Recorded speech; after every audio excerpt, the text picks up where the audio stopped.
Sir కన్నడలో కూడా movies చేస్తున్నట్టున్నారు. అవును, కన్నడలో ఒక సినిమా డైరెక్ట్ చేశాను, Priyamani main one of the supporting role, main supporting role కింద. ఓకే. అండ్ నా సినిమాలో ప్రాబ్లం ఏంటంటే హీరోలు హీరోయిన్లు డ్యూయెట్లు పాటలు ఫైట్లు అలాంటివి తక్కువ ఉంటాయి. అవును. ఆ సినిమా పర్టికులర్ పాటలు కూడా ఉండవు. కానీ ఒక చాలా మంచి ఎక్స్పెరిమెంటల్ థ్రిల్లర్ అది. థ్రిల్లర్ అంటే మళ్ళీ హర్రర్ కాదు, it's a political thriller. Okay. అంటే పొలిటికల్గా పొలిటీషియన్స్ మనం చూసే ఒక దృక్పథం ఉంది కదా, ఆ దృక్పథంలోంచి ఇన్డెప్త్గా వెళ్తే ఎలా ఉంటుంది అనేది ప్రయత్నం చేశాను. నాకు తెలిసి ఇప్పటివరకు పొలిటికల్ మూవీస్ ఎన్ని వచ్చినా ఆ సినిమా తర్వాతే వద్దాం.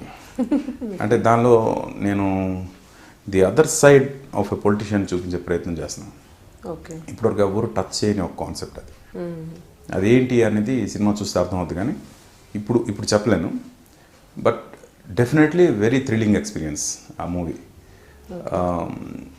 ఎడ్జ్ ఆఫ్ ది సీట్లో కూర్చొని సినిమా బిగిన్ అయిన ఒక 10 నిమిషాలు ఇంట్రడక్షన్స్ అయిపోయిన తర్వాత 10 నిమిషాల దగ్గర నుంచి సినిమా లాస్ట్ షాట్ అయ్యేంత వరకు ఎడ్జ్ ఆఫ్ ది సీట్లో కూర్చొని చూస్తారు cinema. Okay.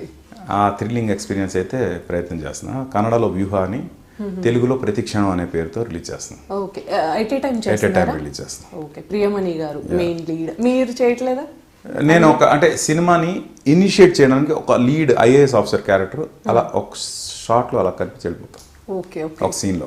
Okay. And support both the industry నాకు డెఫినెట్గా ఈక్వల్గానే ఇస్తున్నారు, ఆ ప్రాబ్లం లేదు.